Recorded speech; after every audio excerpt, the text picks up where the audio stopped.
The stars were quiet that night. Commander Taiho stood alone on the bridge of the Earth frontier vessel Horizon's Edge, watching the endless black through the main window.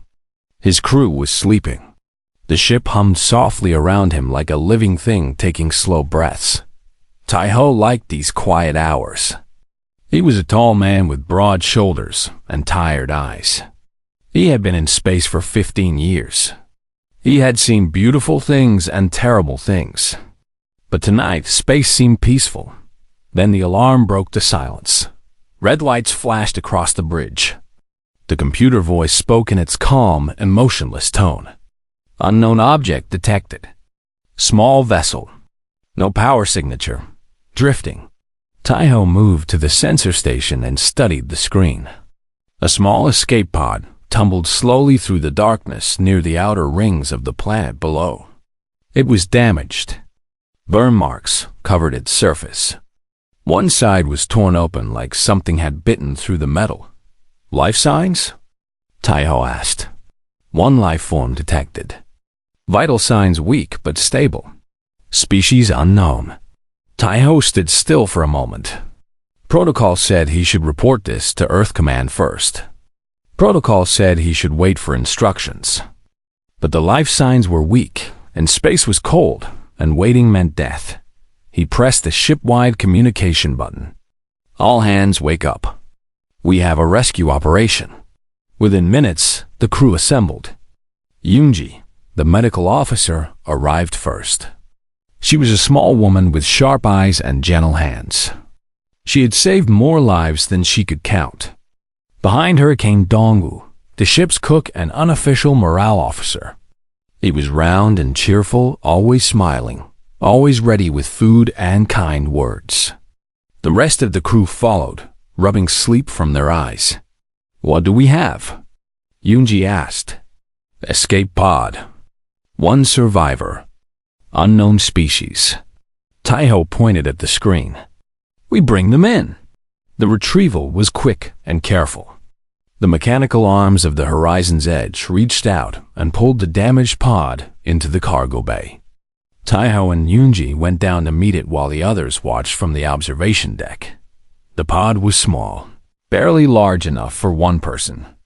Taiho used the manual release to open the hatch. Steam hissed out. Inside, lying on a thin cushion, was the alien. She was humanoid, but clearly not human. Her skin was silver, smooth like polished metal, but soft to the touch. Thin lines ran across her body, glowing faintly with pale blue light that pulsed slowly like a heartbeat. Her hair was white, long, and floated slightly as if she were underwater. Her face was delicate, with large eyes closed in unconscious sleep. She's beautiful, Yoonji whispered. She's hurt, Taiho said. Let's move her to medical. They carried her carefully through the ship's corridors. Yoonji worked quickly once they reached the medical bay, scanning the alien's body, checking her wounds, and connecting her to the life support systems. The alien had cuts and bruises. Some of her ribs were cracked. But she would live. Taiho stood by the door, watching. Any idea what species she is? Yoonji shook her head. The computer is searching the database. But I'd never seen markings like these before. The bioluminescence is fascinating. It seems connected to her emotional state. Emotional state? When I touched her wounds, the lights dimmed. When I gave her pain medicine, they grew brighter. I think the glow shows how she feels. Taiho nodded slowly. He looked at the alien's face. Even in sleep, she looked afraid. Her brow was tight. Her hands were clenched into fists. Whatever had happened to her, whatever she was running from, it had left deep marks on her spirit. He pulled a chair close to her bed and sat down. I'll stay with her. You should rest, Yoonji. You should rest too, Commander. Someone should be here when she wakes up. She'd be scared. Waking up in a strange place, surrounded by strange people. He smiled slightly. I want her to see a friendly face first. Yoonji smiled back. You're a good man, Taiho. I'm a tired man. Now go sleep. The hours passed slowly. Taiho watched the alien breathe. He watched her lights pulse. He thought about where she might have come from, what had damaged her ship, why she was alone in the vast emptiness of space, not near dawn. Ship time. She woke up. Her eyes opened suddenly, wide and filled with terror. They were large and violet, like two purple moons. She saw Taiho and screamed. She pushed herself back against the wall, pulling medical tubes from her arms, making the machines beep in alarm. Easy, easy. Taiho raised his hands, showing his empty palms. You're safe. No one is going to hurt you. But she didn't seem to hear him. Her whole body shook.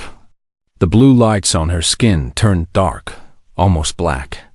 Tears ran down her silver cheeks.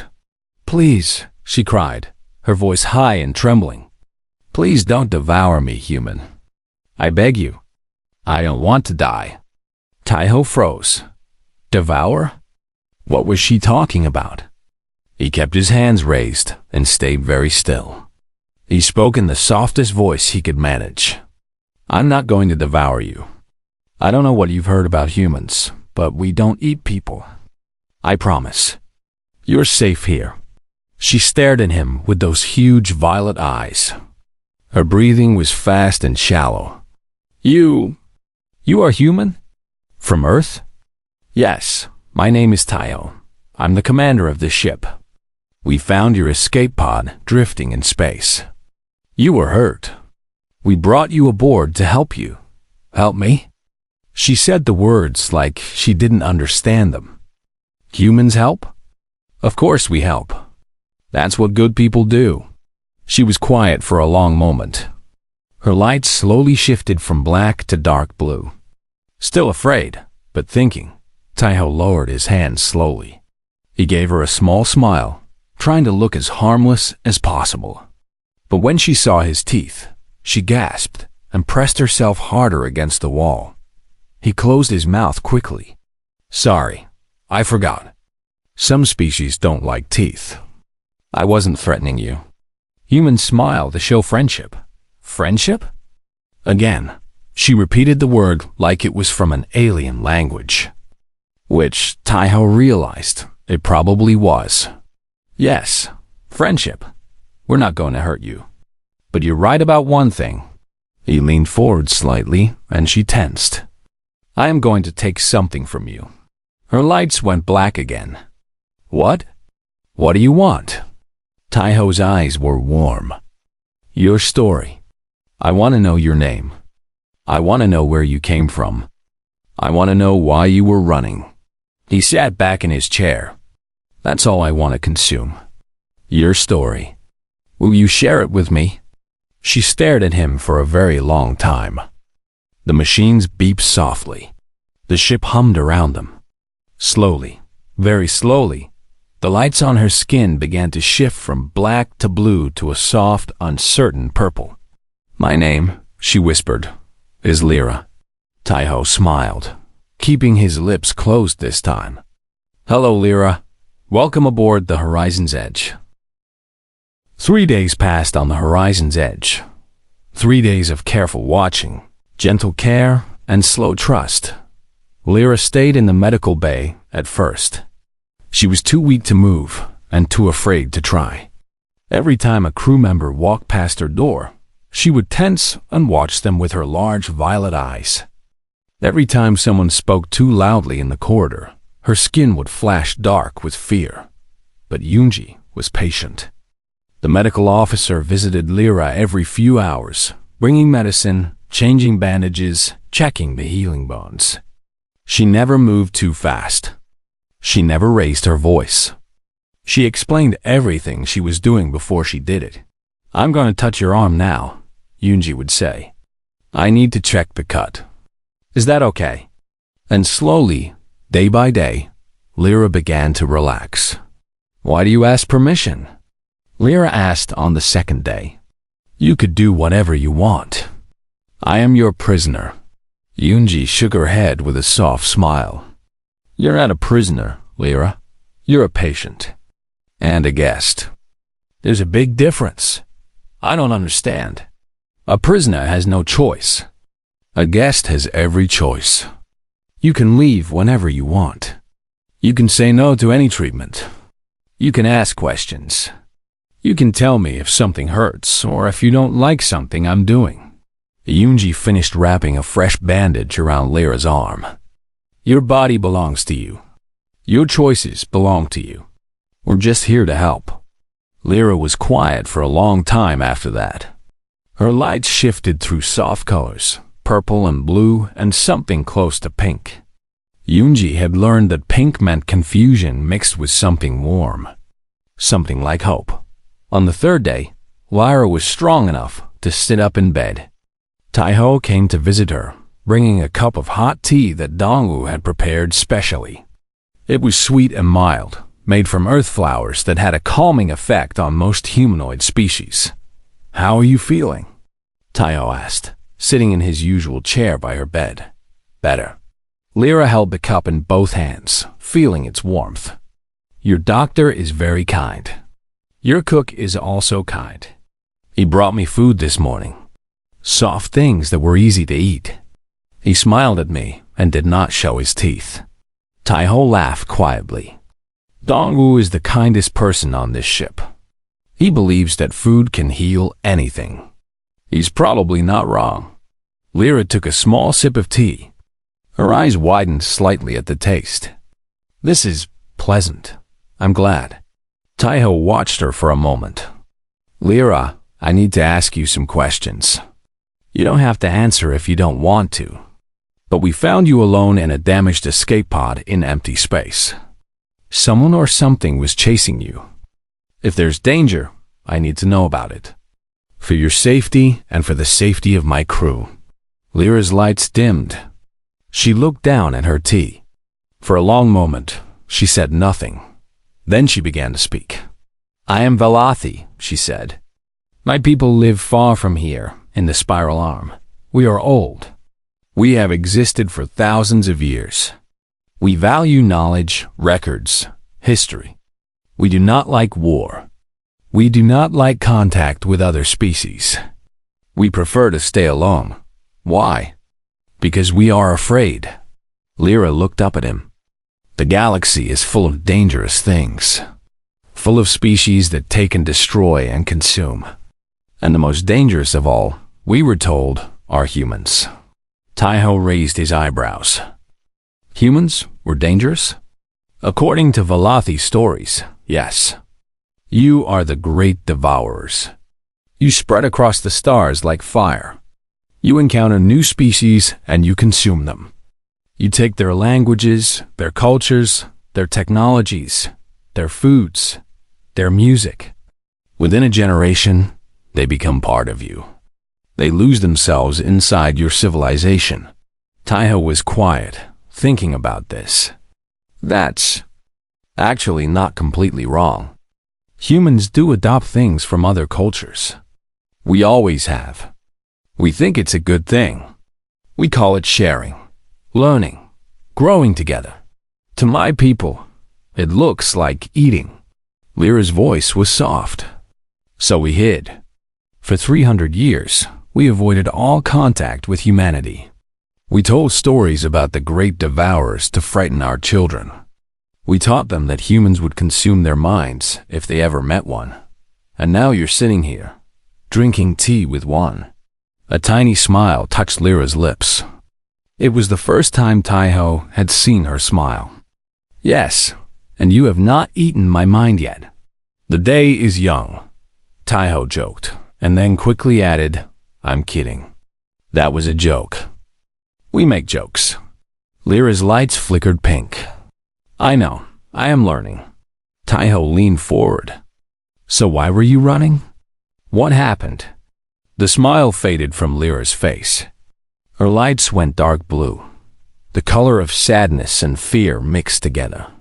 I am a keeper of records. It was my job to maintain the great archives, to preserve the history of my people. I was trusted with many secrets.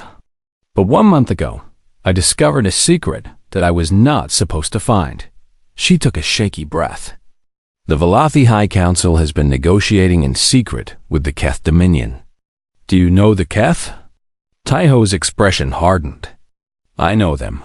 Slavers. Conquerors. They move through the galaxy, taking whatever species they want and forcing them to serve. Yes, the Keth approached our council with a demand. They wanted tribute. They wanted slaves. And the council, instead of fighting, decided to offer them something else. Lyra's hands trembled around her cup. They offered humans. Taiho went very still. What? The council believes that humans are too dangerous to keep free in the galaxy. They think that if the Keth focus on conquering humanity, they will leave the Velothi alone. They made a deal. They gave the Keth information about human space, human defenses, human weaknesses. In exchange, the Keth promised to never touch Velothi worlds. Taiho's jaw tightened. His hands clenched into fists on his knees. But his voice stayed calm. And you found proof of this? I copied everything. Every document, every communication, every recording. I put it all on a data crystal and I ran. Tears formed in Lyra's violet eyes. I could not let them do this. I could not be part of such betrayal. Even if humans are dangerous, no species deserves to be sold to the Keth. No one deserves slavery. She looked at Taiho with desperate, frightened eyes. The council sent ships after me. They caught me near the border. They fired on my vessel. I escaped in the pod, but I was injured, and my navigation was destroyed. I drifted for days. I thought I would die. And then you found me. Taiho stood up slowly. He walked to the window and looked out at the stars. His reflection stared back at him. A man with hard eyes and a heavy heart. Where's the data crystal now? He asked. Hidden. In my clothing. I kept it with me always. He turned back to face her. Lyra, I need to report this to Earth Command. My people need to know about this threat. I know. That is why I'm telling you. She met his eyes. I have no people anymore. The moment I stole those records, I became an enemy of the Velothi. I can never go home. But I can still do the right thing. I can still warn you. Taiho walked back to her bedside. He reached out slowly and put his hand on her shoulder. She flinched at first, but didn't pull away. You're not alone, Lyra. Not anymore. His voice was firm and warm. You're one of us now. And we protect our own. Her light shifted to a color Taiho hadn't seen before. Soft gold, like sunrise. Why? She whispered. Why would you protect me? I'm not human. I'm not your people. Taiho smiled, keeping his lips closed. You came to us for help. You trusted us with the truth. You risked everything to do the right thing. He squeezed her shoulder gently. That makes you our people. That makes you family. Lyra stared at him. The gold in her skin grew brighter. And for the first time since she had crashed into their lives, she didn't look afraid. She looked home. The Velothi warship arrived on the 7th day. Taiho was on the bridge when the sensors detected it. A large vessel, 3 times the size of the horizon's edge, dropped out of faster-than-light travel and positioned itself directly in their path. Its weapons were not powered up yet, but they were visible. Many weapons. Big weapons. All hands to stations, Taiho said calmly into the ship-wide communicator. We have company. The crew moved quickly and quietly to their positions. They had trained for moments like this. Yunji secured the medical bay and stayed with Lyra, who was now strong enough to stand but still too weak to run. Dongwu sealed the kitchen and grabbed the emergency kit he kept under the counter. The rest of the crew powered up shields and prepared defensive systems. The communication screen flickered to life. A Velothi face appeared, silver-skinned like Lyra, but older, harder, with eyes like cold stones. The markings on his skin were red instead of blue, pulsing with controlled anger. I am High Keeper Vaughn of the Velothi Collective, he announced. His voice was deep and carried the weight of authority. You are harboring a criminal. The female called Lyra is a thief and a traitor.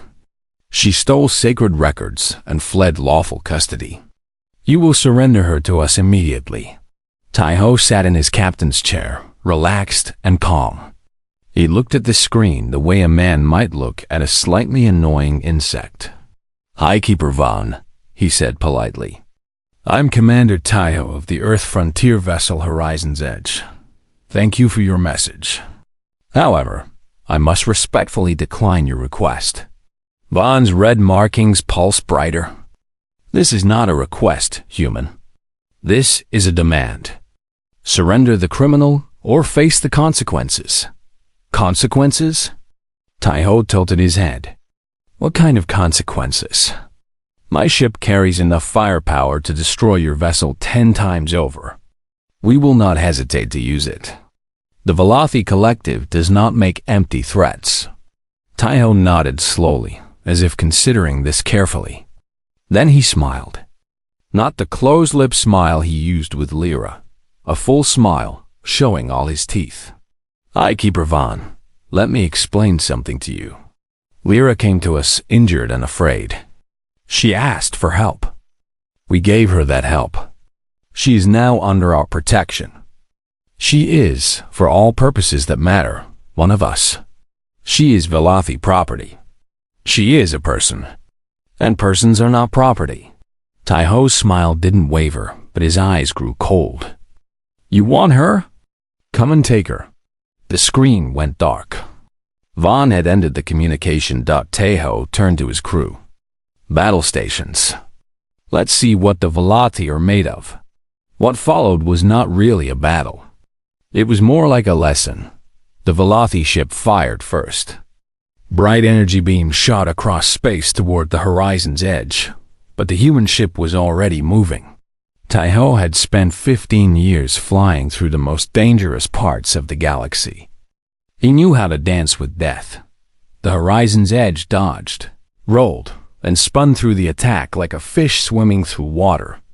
The Velothi ship was bigger and had more weapons, but it was slow.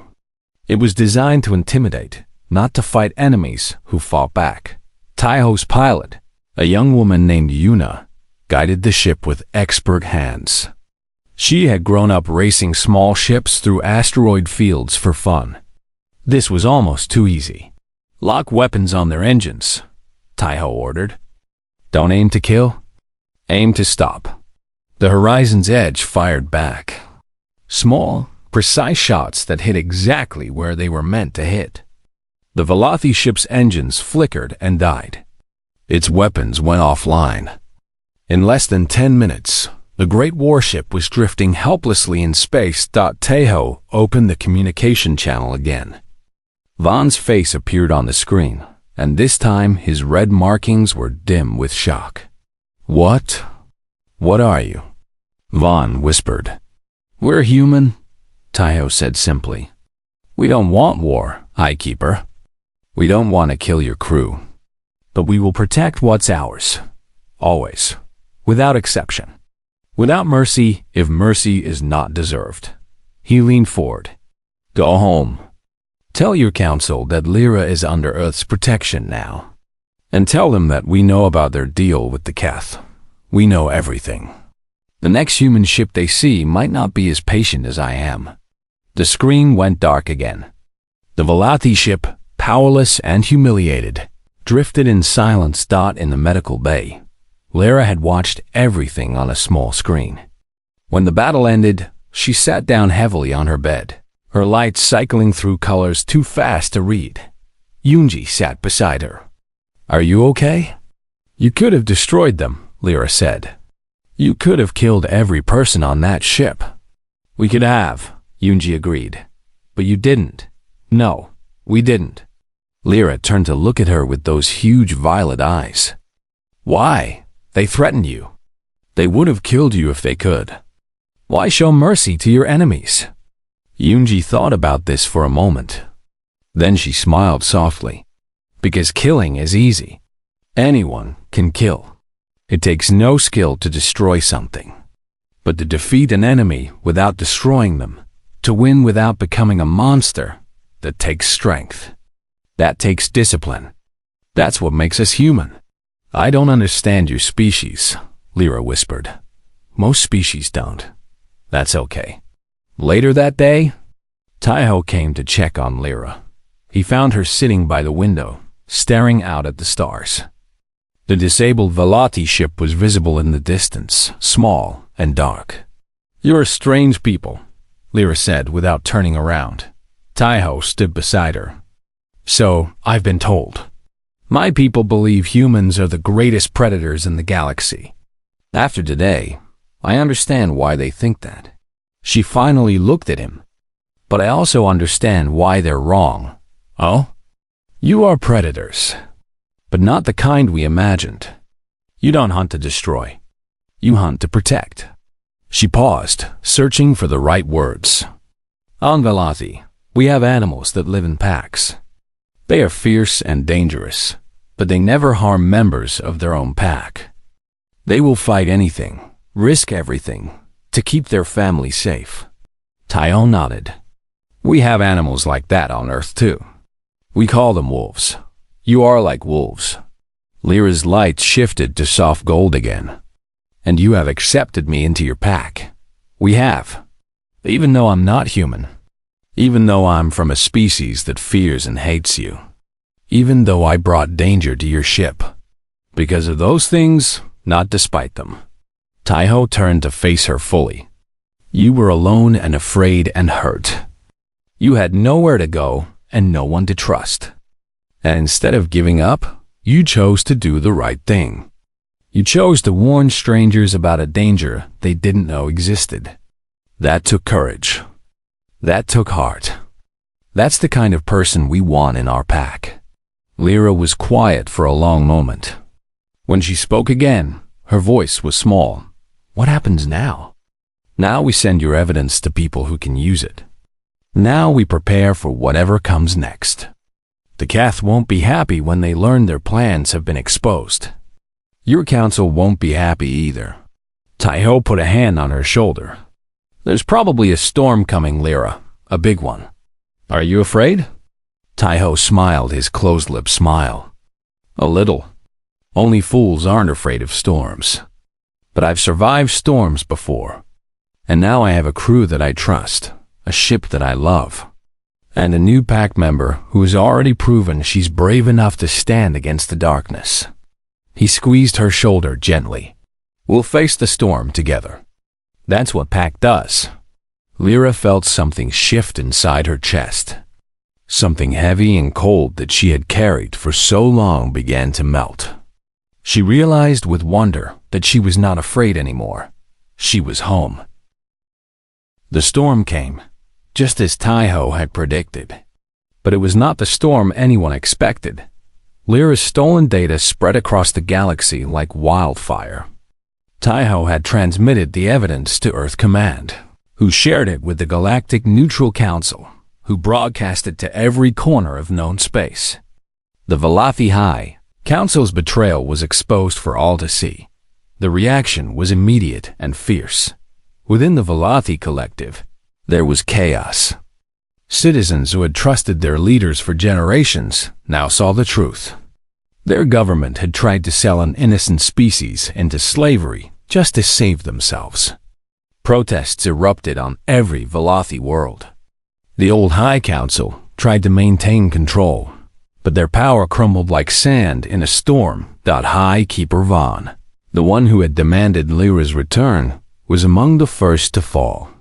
He was arrested by his own people and put on trial for crimes against galactic peace. His red markings, once bright with authority, grew dim with shame. A new government formed from the ashes of the old. Younger Velati, ones who had grown tired of fear and isolation, took power. They sent messages to Earth, asking for forgiveness, offering friendship. They wanted to learn how to be part of the galaxy instead of hiding from it. The Keth Dominion, true to Molter's word, withdrew from the alliance. But they did more than that. They sent a formal message to Earth Command requesting a cultural exchange program. They wanted to learn about human food, human music, human stories. They wanted to understand how a species could be so strong and so generous at the same time. That it was not peace, not yet. But it was a beginning. On the horizon's edge, life slowly returned to normal.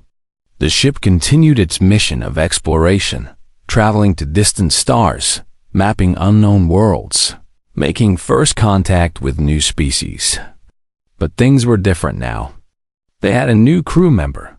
Lyra had healed completely. Her silver skin glowed with healthy light, and her markings had settled into a soft, warm gold that rarely faded. She had chosen to stay aboard the ship, not as a guest or a refugee, but as a full member of the crew. Taiho had given her the position of cultural liaison, responsible for helping humans understand alien species and helping alien species understand humans. She was very good at her job. After all, she had personal experience with being terrified of humans and then learning to love them. One evening, 3 months after the Velothi Council fell, Lyra found Taiho alone on the observation deck. He was sitting in his favorite spot, looking out at the stars, a cup of tea cooling in his hands. "Mind if I join you?" she asked. He smiled and gestured to the seat beside him. "Always." She sat down, tucking her legs beneath her in a way that was becoming natural to her. She had learned so many human habits in these months. She drank tea now and ate Dongwu's cooking with enthusiasm. She had learned to understand human smiles and had even started making jokes. Bad ones, usually, but the crew laughed anyway. "I've been thinking," she said. "That's usually dangerous." She smiled at his joke. 3 months ago, she wouldn't have understood it. Now she did. "I've been thinking about what you said, back when we first met, about devouring." Taiho turned to look at her, curious. "You said you wanted to consume my story, my fear, my isolation, my loneliness. At the time, I didn't understand what you meant." She paused, looking out at the stars. "I understand now." "Oh?" "Humans do devour things. The Velothi legends were right about that. But we were wrong about what you consume." She turned to face him, her violet eyes bright. "You don't eat flesh or steal minds. You eat walls. You devour the barriers that people build around themselves. You consume fear and loneliness and isolation, and you replace them with connection and warmth and belonging." Taiho was quiet, listening. "I was so afraid when I woke up on the ship. I thought you would destroy me. Instead, you destroyed only the parts of me that needed to be destroyed. The fear, the distrust, the belief that I had to face the universe alone." Her lights pulsed with emotion. "You devoured my loneliness, Taiho, and you gave me a family instead." Taiho reached out and took her hand. It was a gesture he had learned she found comforting. Her silver fingers wrapped around his, cool against his warm skin. "That's what humans do," he said softly. "We find people who are lost, and we bring them home. We find people who are alone, and we give them back. We find people who are afraid, and we show them that courage isn't the absence of fear. It's having people beside you when you're afraid. Is that why the galaxy fears you? Because you make them part of you? Maybe. Or maybe they fear us because they don't understand us yet." He squeezed her hand gently. "But you understand us now. And maybe, through you, others will learn to understand us too." Lyra nodded slowly. "I want to help with that. I want to be a bridge between humans and other species. I want to show them what I've learned. That humans are not monsters to be feared. They're family waiting to be found. That's a big job. I have a good teacher." She smiled at him, a full smile that showed her small, pearl-like teeth. She had learned that showing teeth was okay when you meant it with love. They sat together in comfortable silence, watching the stars drift past. The ship hummed around them like a heartbeat. Somewhere in the kitchen, Dongwu was singing while he prepared tomorrow's breakfast. In the medical bay, Yunji was reading a book about alien biology. On the bridge, Yuna was plotting their course to the next unexplored system. A family, scattered through the corridors of a single ship, bound together by choice instead of blood. After a while, Lyra spoke again. Taiho? Yes? Thank you. For everything. For saving my life. For believing in me. For accepting me. Her voice trembled slightly. For devouring me. Taiho laughed softly. You're welcome, Lyra. Welcome to the pack. She leaned against his shoulder, something she never would have done 3 months ago. He put an arm around her, warm and protective. Outside the window, the stars burned eternal, and somewhere out there, other lost souls waited to be found. The galaxy still whispered about humans. They talked about the great devourers, the species that consumed everything they touched. But the whispers were changing. New stories were spreading. Stories about humans who fed their enemies instead of fighting them. Stories about humans who turned strangers into family. Stories about humans who ate loneliness and breathed out love. Some species still feared the humans. But more and more, species began to hope that one day, a human ship would find them. That one day, they too would be devoured, not destroyed, not consumed, not erased, but welcomed, embraced, made whole, because that was what humans really ate. They devoured the darkness, and they left light behind on the observation deck of the horizon's edge. Taiho and Lyra watched the stars together. A human and a Velati, a commander and his newest family member.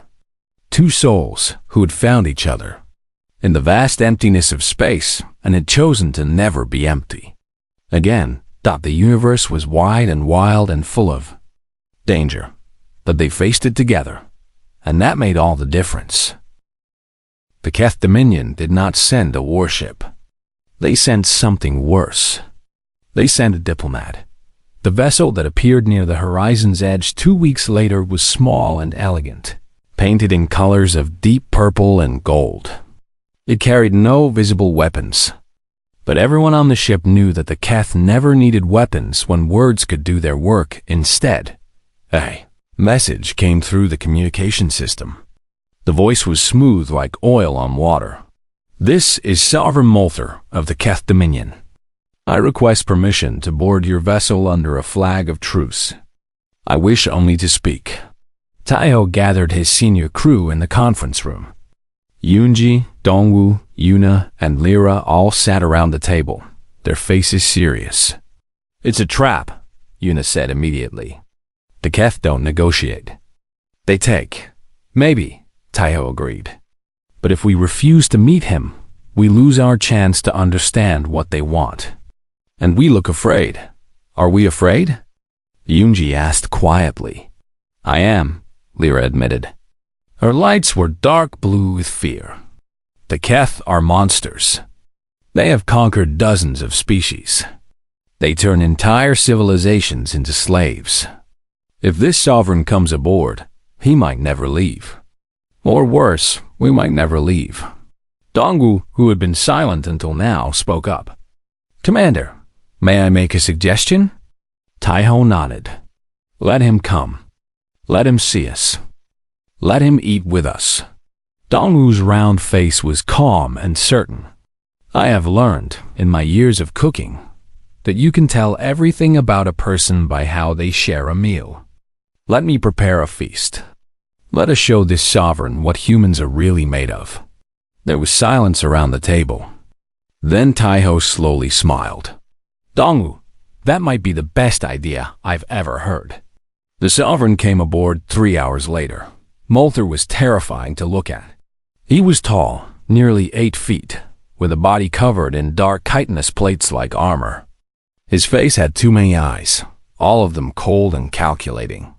His hands ended in sharp claws that looked capable of tearing through metal. When he walked, his joints clicked with every step, but he moved with grace, and he spoke with perfect politeness. Commander Taiho, he said, his many eyes studying the human. Thank you for receiving me. I understand that humans value hospitality. I hope to experience it firsthand.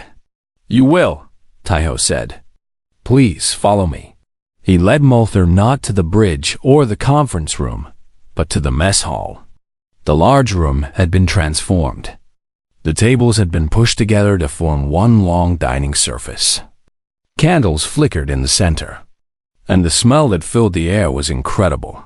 Dongwu had outdone himself. The table was covered with dishes.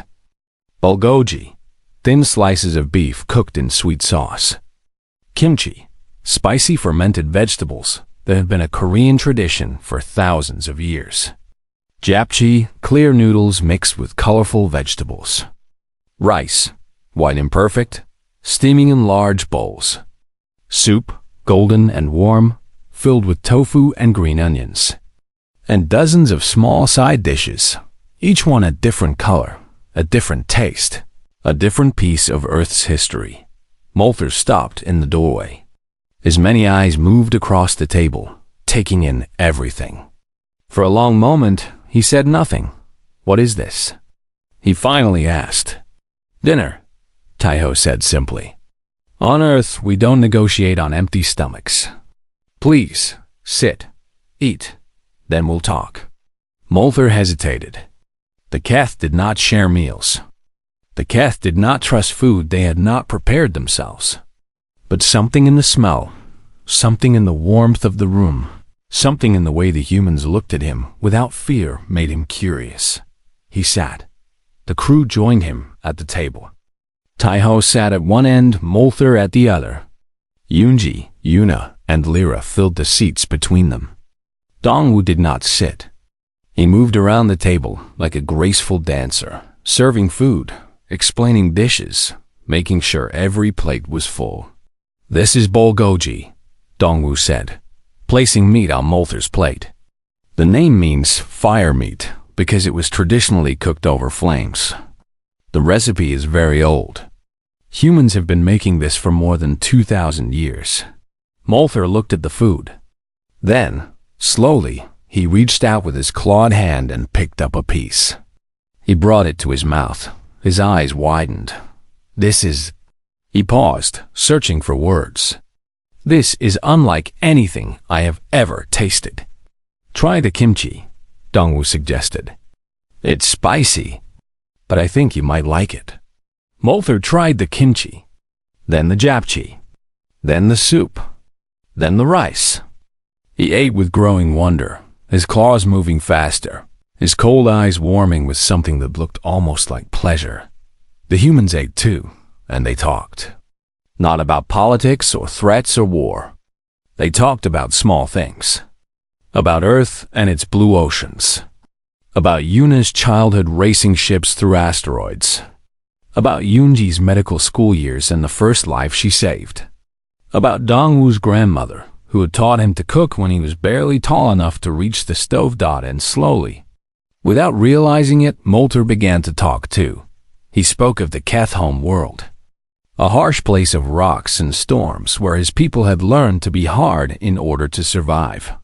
He spoke of the Dominion, built from conquest, because the Keth had never learned any other way to grow. He spoke of the loneliness of command, of being feared by everyone, trusted by no one. By the time the meal ended, the candles had burned low. The plates were empty, and something had changed in the room. Molther looked at Taiho with new eyes. You share your food freely. You share your stories freely.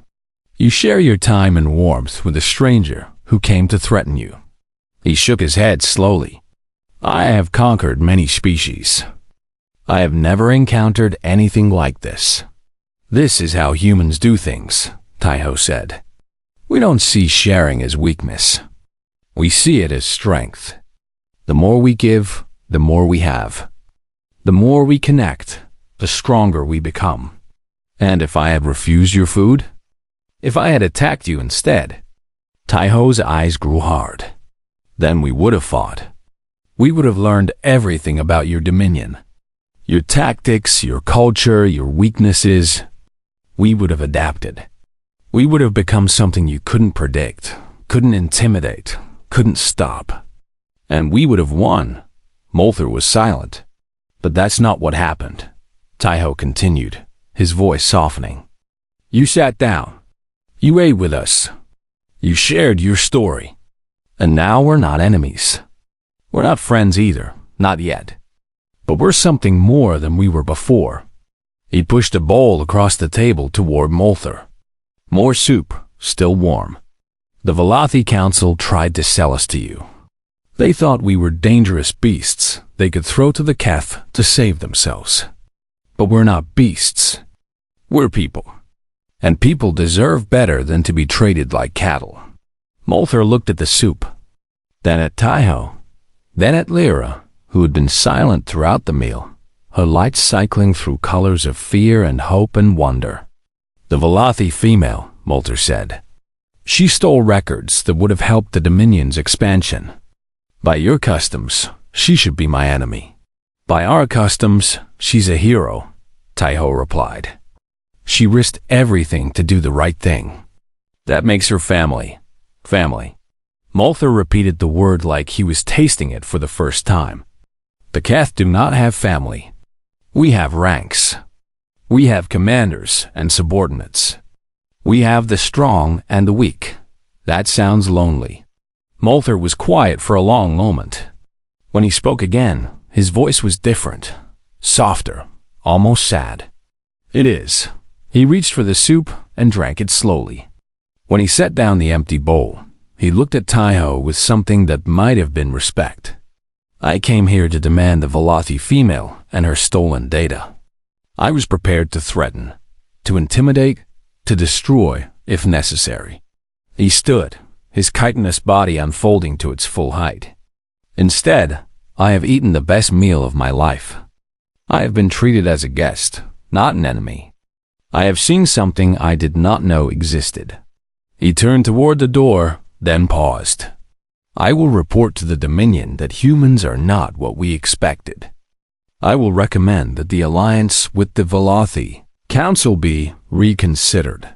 The data the female carries is no longer relevant to us. Taiho stood too. What changed your mind? Molther looked back at him. For a moment, something almost warm flickered in his cold eyes. Your cook, he said. He made me feel welcome. No one has ever made me feel welcome before. He clicked his claws together in what might have been a gesture of respect. Goodbye, Commander. I hope we meet again under similar circumstances. He left. His ship departed an hour later, and in the mess hall, Dongwu smiled and began to clean the dishes, humming a song his grandmother had taught him long ago.